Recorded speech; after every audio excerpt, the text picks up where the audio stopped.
Page 257. This is number 4 at the bottom of the page. Again, they just want you to read this, but I'm going to pretend I'm going to learn it as a piece of music and go through the whole process. But you can do your thing and I'll do mine. It's okay.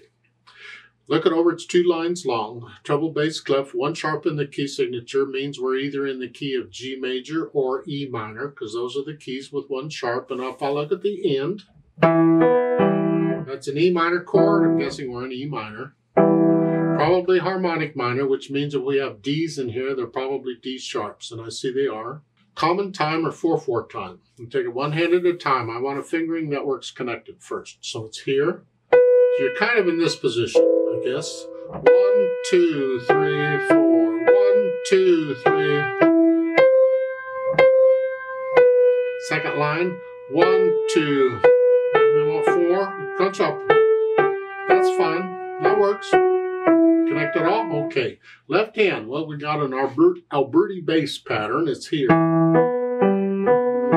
measure. It's come up. Remember the difference between this and this? These chords? Remember these chords? Do we remember? Is this, what day is it? We're in E minor. This is a 6th chord in E minor, where the 1 chord is here and the 6th chord just come up 1. That's all it is. Measure 5. Got that. Remember what that chord is? Well, this. An E minor, that is a 5 chord. Not a 5/7, it's a 5 chord. The 7 would be the A. It could be a 5/7 because the right hand has an A. And you have to consider all of the sound for this, because it could be whatever here. And here. That. Again, it's a 5/7 chord. We're just not using these, we're using these notes. The right hand has to the other notes. Put them together. It's here.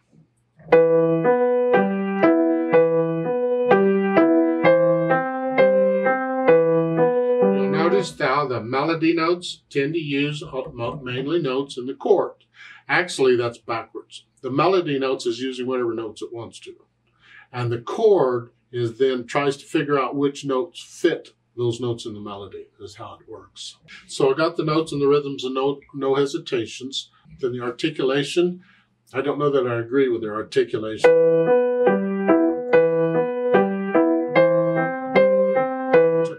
I don't like short phrases. It's just a personal thing.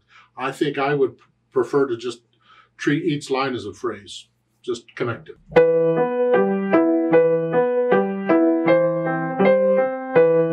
Lift up in the right hand, but not the left.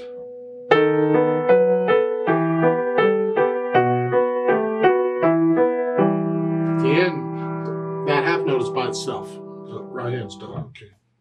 Then the dynamics. The only one they give you is P for piano. It's soft. That's the melody.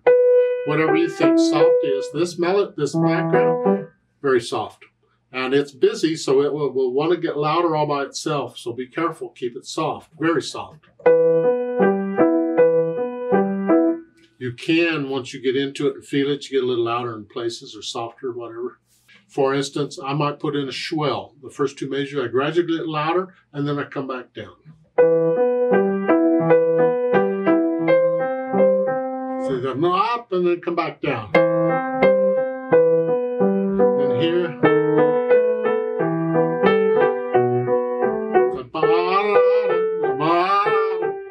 It's interpretation. How do you feel it? And if you don't feel it, then just go note, note, note, note, note. Andante is just a leisure stroll. You're just kind of going somewhere. Where do you want to go?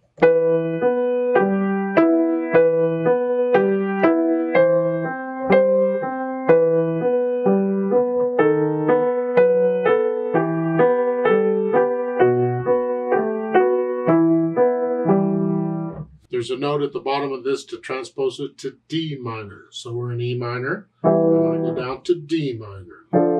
D minor has 1 flat, the B flat. But again, we're using a harmonic minor. So if you have any C's, they're going to be sharps. And the melody is here. There is a B flat and D minor, remember. There. And then the left hand is here. The thumb up one. Same notes, just thumb. You don't want that, do that. Then go down here. So just went from here to here. Then here.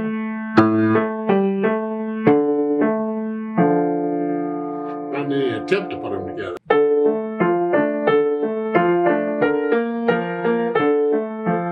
And here. And here. And here. Yeah, just experiment around with it. Let's play this together slowly and check the notes and the rhythms. I'll give us 4 counts. 1, 2, ready, go.